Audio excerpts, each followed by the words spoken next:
अभी तक जो हमने पढ़ा है उसमें हम लोगों ने ये जाना है कि जब कभी किसी इलेक्ट्रिक फील्ड में कोई चार्ज जाता है तो वो फोर्स एक्सपीरियंस करता है, ठीक है। तो सवाल उठता है कि कितना एक्सपीरियंस करता है, ठीक है। तो उस फोर्स को कैलकुलेट करने के लिए अपने पास अब एक फॉर्मूला है, ठीक है, कि कितना फोर्स आखिर कैलकुलेट होके आएगा, ठीक है। तो हेडिंग है अपने पास estimation of electrostatic force on a point charge when it is inside the electric field. यानी किसी इलेक्ट्रिक फील्ड के अंदर अगर कोई पॉइंट चार्ज आया तो उसके ऊपर कितना इलेक्ट्रोस्टैटिक फोर्स काम करेगा उसको एस्टिमेट करना है।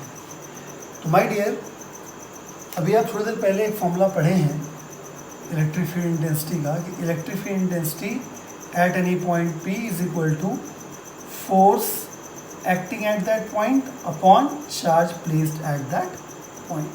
तो कुछ नहीं करना है कि बस आप इसको ऐसे क्रॉस मल्टीप्लाई कर देंगे तो आपको मिल जाएगा force at point P is equal to charge at that point and electric field intensity at that point. यानी कुछ नया नहीं है, लेकिन अब आपके पास फॉर्मूला ज़रूर है, ठीक है, कि बस आपको उस जगह पर इलेक्ट्रिक फील्ड इंटेंसिटी पता चल जाए और उस जगह पे रखा हुआ चार्ज पता चल जाए। तो उस जगह जो चार्ज था उसने कितना फोर्स एक्सपीरियंस किया होगा, हम अगर इन दोनों को मल्टीप्लाई कर देंगे तो हमारा आंसर आ जाएगा, ठीक है। तो whenever a charge is present inside the electric field then the charge must experience a force। ये तुमको पता ही है कि जब भी इलेक्ट्रिक फील्ड के अंदर जब कोई चार्ज आता है तो उसके ऊपर फोर्स ज़रूर लगता है, विच इज़ गिवन बाय, मैंने डायरेक्टली लिख दिया, यहाँ पे समझा भी दिया है कैसे आया, which is given by F is equal to q into E, चाहे वेक्टर नोटेशन के साथ लिख लें और चाहे विदाउट वेक्टर नोटेशन लिख लें, ठीक है। वेक्टर नोटेशन के साथ रहेगा तो आप देख ही रहे हैं कि फॉर्मूला एक वेक्टर क्वांटिटी का है और वेक्टर क्वांटिटी का फॉर्मूला, ये वेक्टर क्वांटिटी है, force is a vector quantity, force is a vector quantity, लेकिन इन दोनों फॉर्मूलों में फ़र्क क्या है, ये वेक्टर क्वांटिटी के फॉर्मूले का फोर्स है, ये वेक्टर क्वांटिटी का फॉर्मूला है और वेक्टर नोटेशन के साथ है। तो वेक्टर नोटेशन के अगर ये साथ है तो चार्ज की वैल्यू भी विद साइन ही रखी जाएगी। और यहाँ देखिए फोर्स वेक्टर क्वांटिटी है और ये फॉर्मूला वेक्टर क्वांटिटी का है, और वेक्टर क्वांटिटी का फॉर्मूला अगर बिना वेक्टर नोटेशन के हो तो चार्ज की वैल्यू भी विदाउट साइन रखी जाती है। यानी कि अगर फॉर्मूला इस तरीके से लिखा हुआ है तो आप चार्ज की वैल्यू विदाउट साइन रखेंगे, अगर फॉर्मूला ऐसे लिखा हुआ है तो चार्ज की वैल्यू विद साइन रखेंगे। डिस्कस कर लेते हैं किसी वेक्टर क्वांटिटी के फॉर्मूले को, जैसा कि थोड़ी देर पहले मैं ऑलरेडी बता चुका हूँ कि दो स्टाइल से लिखा जा सकता है, वेक्टर फॉर्म में और स्केलर फॉर्म में, ठीक है। वेक्टर फॉर्म में लिखने का क्या मतलब है कि वेक्टर क्वांटिटी का फॉर्मूला, वेक्टर क्वांटिटी का फॉर्मूला थोड़ा बड़ा लिख देते हैं कि वेक्टर क्वांटिटी का फॉर्मूला अगर वेक्टर नोटेशन के साथ है तो फिर वो वेक्टर फॉर्म में लिखा है, और अगर वेक्टर क्वांटिटी का फॉर्मूला विदाउट वेक्टर नोटेशन लिखा है तो स्केलर फॉर्म में लिखा है। दोनों तरीके से ही लिख सकते हैं, ठीक है। यानी वेक्टर क्वांटिटी के फॉर्मूले को विद वेक्टर नोटेशन भी लिख सकते हैं, विदाउट वेक्टर नोटेशन भी लिख सकते हैं। अब थोड़ी देर पहले मैं डिस्कस कर चुका हूँ कि तीन बातें हमेशा ध्यान में रखी जाती हैं वेक्टर क्वांटिटी के फॉर्मूले को लेकर। क्या? पहली चीज़ कि अगर वेक्टर क्वांटिटी का फॉर्मूला है तो ये वाला लगाना है कि ये वाला लगाना है। तो मैं डिस्कस कर चुका हूँ कि अगर वैल्यूज भी यूनिट वेक्टर के साथ दे दी जाए, मतलब डायरेक्शन के साथ दे दी जाए, आई कैप जे कैप के कैप के साथ दे दी जाए, तो फिर आप वेक्टर नोटेशन वाला ही फॉर्मूला इस्तेमाल करते हैं। और अगर वैल्यूज आपको आई कैप जे कैप के कैप के साथ ना दें, केवल उसका क्या दें, मैग्नीट्यूड दें वैल्यू का, तो फिर आप वेक्टर क्वांटिटी का फॉर्मूला विदाउट वेक्टर नोटेशन वाला करते हैं। समझ गए? यानी अगर सपोज ये ई है तो ई की वैल्यू अगर आई कैप जे कैप के कैप के फॉर्म में होती, ठीक है, तो फिर हम ये फॉर्मूला लगाते। और अगर वैल्यू आई कैप जे कैप के कैप के फॉर्म में नहीं है, सिर्फ वैल्यू है, मैग्नीट्यूड है, सपोज 10 न्यूटन पर कूलम है, तो हम सिर्फ ये वाला फॉर्मूला लगाएंगे, ठीक है। तो पहली चीज़ आपको क्लियर हो गई कि कब ये वाला फॉर्मूला लगाना है और कब ये वाला फॉर्मूला लगाना है। दूसरी चीज़ क्या होती है कि चार्ज का साइन रखना है कि नहीं रखना है। तो वो भी मैं पहले ही बता चुका हूँ कि अगर फॉर्मूला वेक्टर क्वांटिटी का है और वेक्टर नोटेशन के साथ है तो चार्ज की वैल्यू भी साथ में रखी जाएगी। यानी विद वेक्टर नोटेशन है वेक्टर क्वांटिटी का फॉर्मूला तो चार्ज विद साइन रखा जाएगा। अगर वेक्टर क्वांटिटी का फॉर्मूला विदाउट वेक्टर नोटेशन है तो चार्ज की वैल्यू भी विदाउट साइन रखी जाएगी। और तीसरी और सबसे इंपॉर्टेंट बात, ठीक है, जो हमारा आगे का पॉइंट बनेगा कि अगर आपने ये वाला फॉर्मूला यूज़ किया यानी विद वेक्टर नोटेशन, ठीक है, तो आंसर भी आपका वेक्टर के फॉर्म में ही आएगा, मतलब उसमें डायरेक्शन इंक्लूडेड होगी, ठीक है। लेकिन जब इस तरीके का से फॉर्मूला यूज़ करते हैं तो उसमें डायरेक्शन तो होती नहीं, लेकिन डायरेक्शन नहीं तो क्या ये वेक्टर क्वांटिटी नहीं है? वेक्टर क्वांटिटी तो है। तो इस वजह से जैसे कि मैंने आपसे कूलॉम्स में भी पढ़ाया था कि जब मैग्नीट्यूड आ जाता है तो डायरेक्शन लिखना हमारी खुद की रिस्पॉन्सिबिलिटी हो जाती है। मतलब ये कि अगर आप स्केलर फॉर्म यानी वेक्टर क्वांटिटी का फॉर्मूला तो इस्तेमाल कर रहे हैं लेकिन विदाउट वेक्टर नोटेशन इस्तेमाल कर रहे हैं तो आपका आंसर भी जो आएगा वो सिर्फ मैग्नीट्यूड आएगा, उसमें डायरेक्शन नहीं आएगी। तो डायरेक्शन आपको अलग से लिखनी पड़ेगी। तो अब डायरेक्शन यहाँ पर कैसे निकालेंगे वो आपको सीखना है, बात समझ रहे हैं? ठीक है, तो बहुत क्लियर है कि जैसे आप इसी फॉर्मूले को देख लीजिए, आपको वेक्टर के प्रिंसिपल से अपने आप ही समझ में आ जाएगा, ठीक है। मतलब डायरेक्शन निकालना आसान हो जाता है वेक्टर क्वांटिटी के वेक्टर फॉर्म वाले फॉर्मूले से। आपको हम पहले ही बता चुके हैं, फिर बता रहे हैं कि अगर ये इलेक्ट्रिक फील्ड एक वेक्टर क्वांटिटी है, अगर चार्ज पॉजिटिव होगा तो ये जो नया वेक्टर आया है फोर्स, ये भी इलेक्ट्रिक फील्ड की डायरेक्शन में होगा, सेम डायरेक्शन में होगा। और अगर चार्ज नेगेटिव है तो इलेक्ट्रिक फील्ड की जो डायरेक्शन होगी फोर्स की डायरेक्शन हमेशा उसके उलट हो जाएगी। बताया था, ठीक है। यानी वेक्टर में पॉजिटिव से मल्टीप्लाई करते तो नया वेक्टर भी उसी डायरेक्शन में आता है, और वेक्टर से अगर नेगेटिव में मल्टीप्लाई करते हैं तो जो नया वेक्टर आता है उसके जस्ट रिवर्स डायरेक्शन में आता है। तो मैंने वही लिखा है, on a positive charge the direction of force will be along the direction of electric field at that point, and on a negative charge direction of force will be opposite to the direction of electric field intensity at that point. For example, मान लीजिए कि ये electric field है, ठीक है, क्योंकि arrows मैंने जो बनाए हैं वो स्ट्रेट है, पैरेलल है और इक्वी स्पेस्ड है, इस वजह से कौन सी इलेक्ट्रिक फील्ड है? यूनिफॉर्म इलेक्ट्रिक फील्ड, जिसको हम लोग ऐसे भी लिख सकते हैं E इक्वल टू कॉन्स्टेंट से, ठीक है। तो अब सपोज यहाँ पे दो पॉइंट हैं, एक पॉइंट मान लेते हैं A है और एक पॉइंट मान लेते हैं B, ठीक है। तो A पे प्लस चार्ज रखा है, B पे माइनस चार्ज रखा है। तो अगर हमसे कोई पूछे कि भैया इलेक्ट्रिक फोर्स की डायरेक्शन क्या होगी, क्योंकि चार्ज इस समय कहाँ है? फील्ड के अंदर है, फोर्स तो जरूर लगेगा, है ना। मैंने लिखा था मस्ट एक्सपीरियंस अ फोर्स, ठीक है।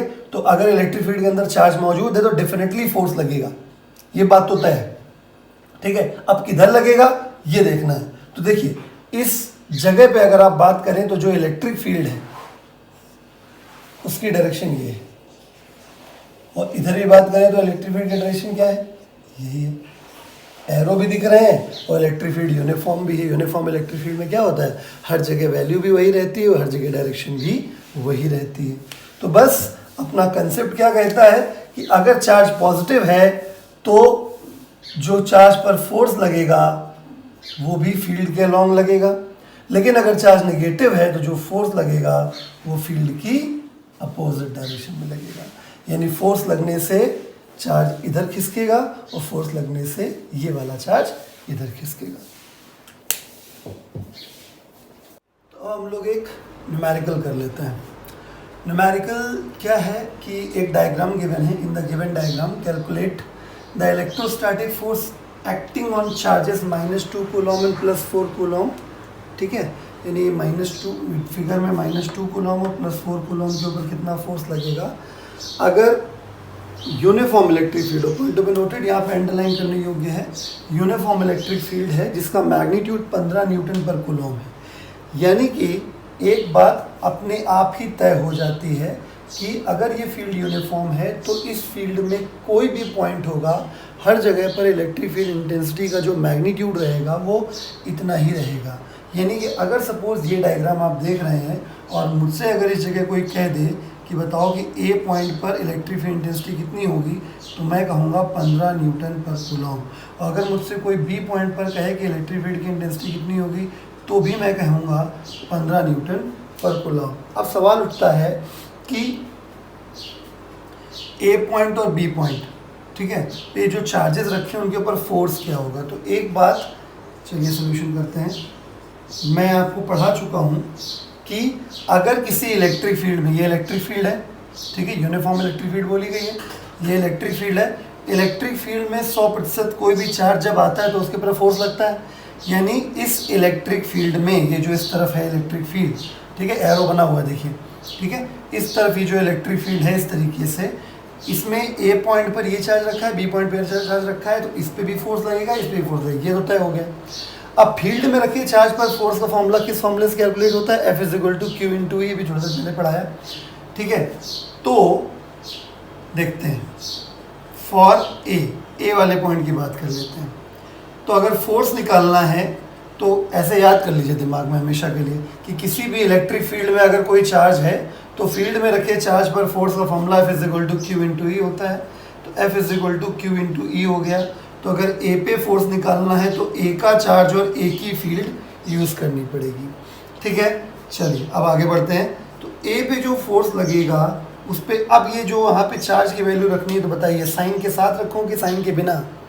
साइन के बिना, क्योंकि फॉर्मूला लिखा है वेक्टर नोटेशन के बिना। आई बात समझ में? मैंने अभी आपको थोड़ी देर पहले बताया था कि ये वेक्टर क्वांटिटी है और ये फॉर्मूला इस वेक्टर क्वांटिटी का है, और वेक्टर क्वांटिटी का फॉर्मूला अगर विदाउट वेक्टर नोटेशन होता है तो चार्ज की वैल्यू विदाउट साइन रखी जाती है। तो आप यहाँ पे 2 रखेंगे, ना कि माइनस रखेंगे। इलेक्ट्रिक फील्ड इंटेंसिटी की वैल्यू कितनी है? 15 है।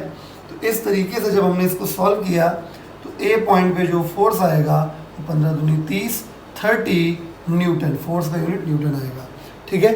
उसके बाद क्या आंसर पूरा हो गया? नहीं, हम आपको पढ़ा चुके हैं, एक लेक्चर अलग से पहले भी दे चुके हैं, क्या कि अगर वेक्टर क्वांटिटी का फॉर्मूला विदाउट वेक्टर नोटेशन आपने यूज़ किया तो आंसर में आपको सिर्फ मैग्नीट्यूड मिलेगा, डायरेक्शन आपको अलग से लिखनी पड़ेगी। तो यहाँ पे भी डायरेक्शन लिखना बाकी है। तो याद करिए मैंने क्या बताया था कि अगर चार्ज निगेटिव है तो फोर्स और फील्ड अपोजिट डायरेक्शन में होते हैं, ठीक है ना। तो फील्ड बताइए भाई, यूनिफॉर्म इलेक्ट्रिक फील्ड है तो हर जगह इलेक्ट्रिक फील्ड का डायरेक्शन क्या रहेगा? वही रहेगा। यानी इधर भी इलेक्ट्रिक फील्ड इधर इस डायरेक्शन में है और इस पॉइंट में भी इलेक्ट्रिक फील्ड इसी डायरेक्शन में। भाई यूनिफॉर्म इलेक्ट्रिक फील्ड की डेफिनेशन ही होती है, यूनिफॉर्म इलेक्ट्रिक फील्ड का मतलब होता है हर जगह मैग्नीट्यूड भी वही रहेगा और हर जगह डायरेक्शन भी वही रहेगा, ठीक है। तो चलिए ए पॉइंट पे फिर से आते हैं। अगर ए पॉइंट पे फील्ड इधर है तो ऑब्वियस है कि जो फोर्स होगा वो अपोजिट डायरेक्शन में होगा, क्योंकि चार्ज यहाँ पे निगेटिव है। तो फोर्स इस तरफ आया, तो ए पॉइंट पे जो फोर्स आ रहा है वो अपोजिट डायरेक्शन मतलब पॉजिटिव एक्स के उल्टे में आ रहा है, यानी टूवर्ड्स नेगेटिव एक्स डायरेक्शन, ठीक है। इसी प्रकार से चलिए अब बी का बता देते हैं। तो आप समझ ही गए होंगे फॉर बी वाले पॉइंट के लिए, बी वाला पॉइंट, बी पे जो चार्ज है वो कहाँ है? फील्ड के अंदर है। फील्ड में रखे चार्ज पर फोर्स का फॉर्मूला क्या होता है? F = Q × E, ठीक है। ये फॉर्मूला ये विदाउट वेक्टर नोटेशन क्यों यूज़ कर रहे हैं? क्योंकि हमें कोई भी वैल्यू वेक्टर के फॉर्म में नहीं दी गई है, ठीक है। हर चीज़ का हमको मैग्नीट्यूड बोला गया, कहीं डायरेक्शन नहीं है, कहीं आई कैप जे कैप के कैप नहीं है। इस वजह से हम लोग विदाउट वेक्टर नोटेशन वाला फॉर्मूला यूज़ कर रहे हैं, ठीक है। तो अगर बी पे फोर्स निकालना है तो बी का चार्ज और बी पर इलेक्ट्रिक फील्ड की इंटेंसिटी पता होनी चाहिए। बी पर फोर्स निकालने के लिए अब आया चार्ज की वैल्यू, ठीक है। तो चार्ज की वैल्यू अगर आप बी पे देखें तो प्लस का 4 कूलम है, प्लस हो या माइनस कोई फ़र्क नहीं पड़ता, क्योंकि जब वेक्टर क्वांटिटी का फॉर्मूला विदाउट वेक्टर नोटेशन के लिखा होता है तो चार्ज का साइन नहीं रखा जाता, तो प्लस हो या माइनस कोई फ़र्क नहीं पड़ता। बी पॉइंट पर इलेक्ट्रिक फील्ड उतनी ही रहेगी क्योंकि यूनिफॉर्म इलेक्ट्रिक फील्ड है, यूनिफॉर्म इलेक्ट्रिक फील्ड में हर जगह इलेक्ट्रिक फील्ड उतनी ही रहती है। तो बी पॉइंट पे जो फोर्स आ गया वो 60 न्यूटन आ गया। अभी आपको फोर्स का सिर्फ मैग्नीट्यूड मिला है, डायरेक्शन आपको नहीं मिली है, तो डायरेक्शन आपको लिखना ही पड़ेगा। तो क्योंकि माय डियर यहाँ पे चार्ज पॉजिटिव है और इलेक्ट्रिक फील्ड इधर है, तो पॉजिटिव चार्ज पर इलेक्ट्रिक फील्ड और फोर्स सेम डायरेक्शन में होते हैं, यानी बी पॉइंट पे जो फोर्स लगेगा वो भी पॉजिटिव एक्स डायरेक्शन में लगेगा। तो आंसर आ गया towards positive x direction. Question है, an oil drop of 12 excess electrons is held stationary under a constant electric field of 2.55 × 10⁴ volt per meter. In Milken's oil drop experiment, density of oil is this and estimate the radius of the drop. जी का value ये दिया। तो पहली चीज़ तो आप मिल्किंस oil drop experiment अगर आप जानते हैं तो ठीक है, नहीं जानते हैं तो छोड़ दीजिए उसको, ठीक है, कोई ज़रूरत नहीं है। तो लिखा है an oil drop of 12 excess electrons is held stationary under. तो इसमें लिखा है हेल्ड स्टेशनरी, यानी हवा में लटका हुआ है, ठीक है। हवा में लटका है मतलब इक्विलिब्रियम में, क्योंकि कोई चीज़ हवा में तभी लटक सकती है जब ऊपर की तरफ और नीचे की तरफ फोर्स बराबर बराबर लग रहा हो, ठीक है। ये बात हम आपको बता चुके हैं। तो कंसीडर द सिचुएशन, सिचुएशन क्या है कि ये ऑयल ड्रॉप है, इसमें ड्रॉप में जो है वो डेंसिटी है, यानी किसी भी चीज़ में डेंसिटी तभी होती है जब उसमें मास होगा, और अगर मास होगा तो 100% उस चीज़ का वेट होगा। तो mg हो गया इसका वेट, W = m/g इसका वेट हो गया।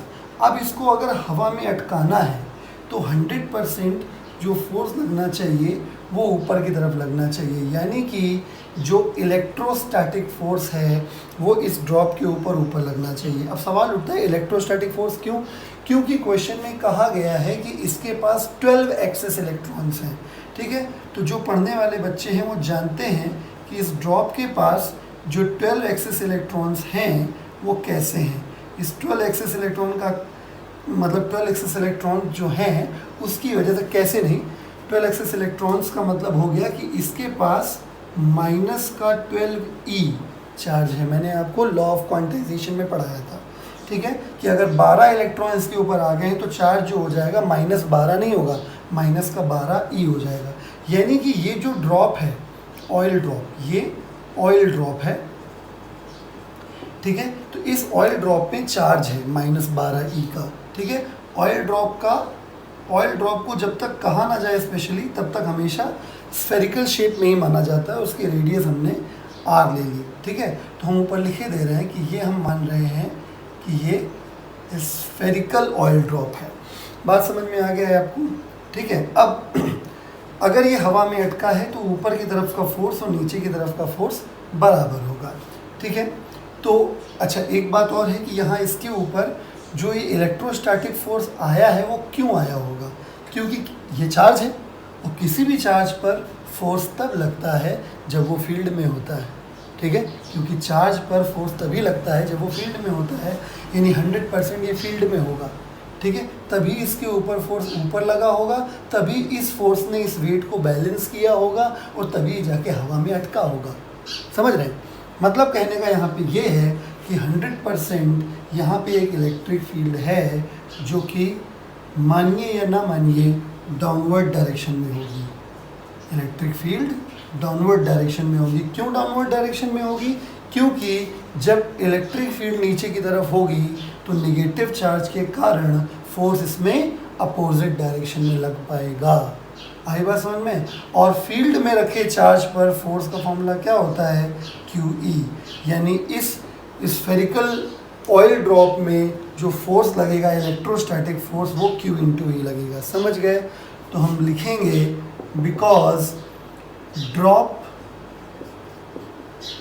Is in equilibrium therefore upward force is equal to downward force. याद करिए, पढ़ा चुके हैं। Upward force electrostatic and downward force weight. Electrostatic force Q × E और वेट हो गया M × G।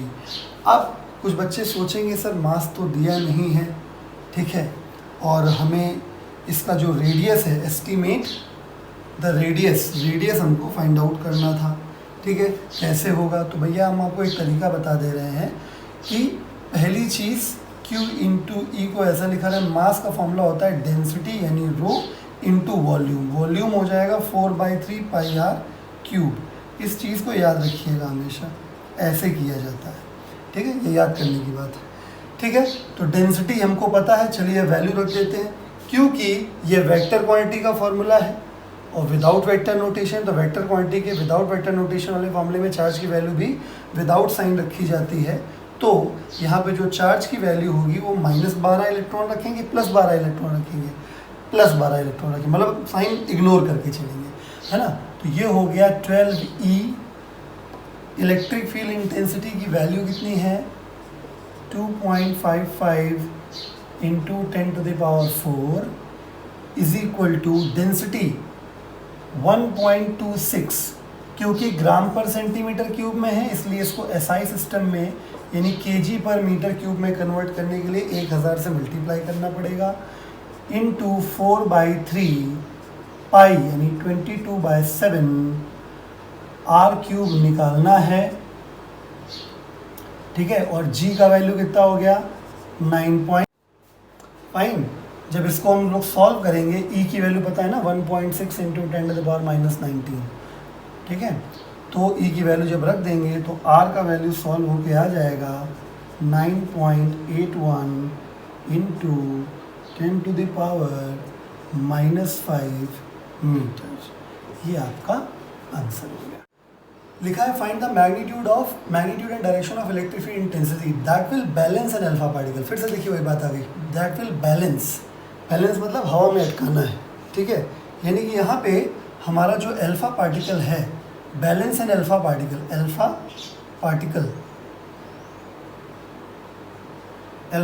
को हवा में अटकाना है। अगर हवा में अटकाना है तो देखिए प्रीवियस क्वेश्चन की तरफ फिर बता रहा हूँ कि उसका वेट नीचे की तरफ काम करेगा, वेट की वजह से वो नीचे गिर सकता है। और अगर इसको हवा में अटकाना है तो ऊपर की तरफ एक फोर्स चाहिए, और फोर्स यहाँ पे इलेक्ट्रोस्टैटिक फोर्स होगा। क्यों? क्योंकि चार्ज पे जो फोर्स लगता है वो इलेक्ट्रोस्टैटिक होता है। चार्ज पे जो फोर्स लगता है वो इलेक्ट्रोस्टैटिक होता है। अब सवाल ये उठता है कि ऊपर की तरफ इलेक्ट्रोस्टैटिक फोर्स क्यों लगेगा, ठीक है। तो my dear 100% force, electrostatic force तभी लगता है चार्ज पे जब वो किसी फील्ड में होता है, और ये फील्ड इस बार 100% अपवर्ड डायरेक्शन में होगी, ठीक है। क्योंकि अगर आपको फोर्स ऊपर चाहिए, और सबको पता है alpha particle is a positively charge particle, alpha particle एक पॉजिटिवली चार्ज पार्टिकल होता है, लिख दे रहा हूँ, ठीक है। पॉजिटिवली चार्ज पार्टिकल होता है, तो पॉजिटिवली चार्ज पार्टिकल के ऊपर जो फोर्स लगता है वो फील्ड की डायरेक्शन में लगता है। यानी इस केस में फील्ड भी अपवर्ड डायरेक्शन में लगेगी, तभी फोर्स भी अपवर्ड डायरेक्शन में लगेगा, तब जाके ऊपर की तरफ का ये फोर्स नीचे की तरफ के वेट को बैलेंस कर पाएगा। यानी कि अकॉर्डिंग टू क्वेश्चन के अकॉर्डिंग ऊपर की तरफ का फोर्स और नीचे की तरफ का फोर्स बराबर होना चाहिए। ऊपर की तरफ इलेक्ट्रोस्टैटिक फोर्स है और नीचे की तरफ वेट है। इलेक्ट्रोस्टैटिक फोर्स का फॉर्मूला, फील्ड में रखे चार्ज पर फोर्स का फॉर्मूला होता है Q इंटू ई, तो यहाँ पे Q इंटू ई हो जाएगा, और वेट का फॉर्मूला होता है M इंटू जी, ठीक है। क्योंकि ये वेक्टर क्वांटिटी का फॉर्मूला है, विदाउट वेक्टर नोटेशन यूज हो रहा है, तो चार्ज की वैल्यू विदाउट साइन रखी जाएगी। अब सवाल उठता है कि यहाँ पे चार्ज किसका होगा, इस अल्फा पार्टिकल का होगा। और अल्फा पार्टिकल का चार्ज आइडिया कितना होता है, double of charge of proton, double of charge of proton, यानी इसको मैं लिख सकता हूँ 2 times of charge of proton, alpha particle का चार्ज, ठीक है। ये अल्फा पार्टिकल का चार्ज है। इलेक्ट्रिक फील्ड इंटेंसिटी हमको निकालनी है, ठीक है। मास कितना है ये मास किसका होगा, अल्फा पार्टिकल का। अब अल्फा पार्टिकल का जो मास होता है वो 4 times of mass of proton होता है, यानी 4 times of mass of proton. Gravity की वैल्यू 9.8 दे रखी हुई है, समझ गए। अब चार्ज ऑफ प्रोटॉन आपको गिवन है और मास ऑफ प्रोटॉन भी आपको गिवन है, बाकी सब कुछ दिया ही हुआ है, बस ई का वैल्यू निकालना था, ठीक है। तो ई का वैल्यू आ जाएगा 2.0 इंटू 10⁻⁻7 न्यूटन पर कूलॉम, ठीक है। तो सवाल में मैग्नीट्यूड आ गया है, ठीक है। डायरेक्शन अभी बाकी है, तो डायरेक्शन मैंने डिस्कस कर दिया है कि अगर डायरेक्शन ऊपर की तरफ होगी तभी इस पॉजिटिवली चार्ज अल्फा पार्टिकल पर फोर्स भी ऊपर लग पाएगा, यानी डायरेक्शन हो जाएगी वर्टिकली अपवर्ड्स।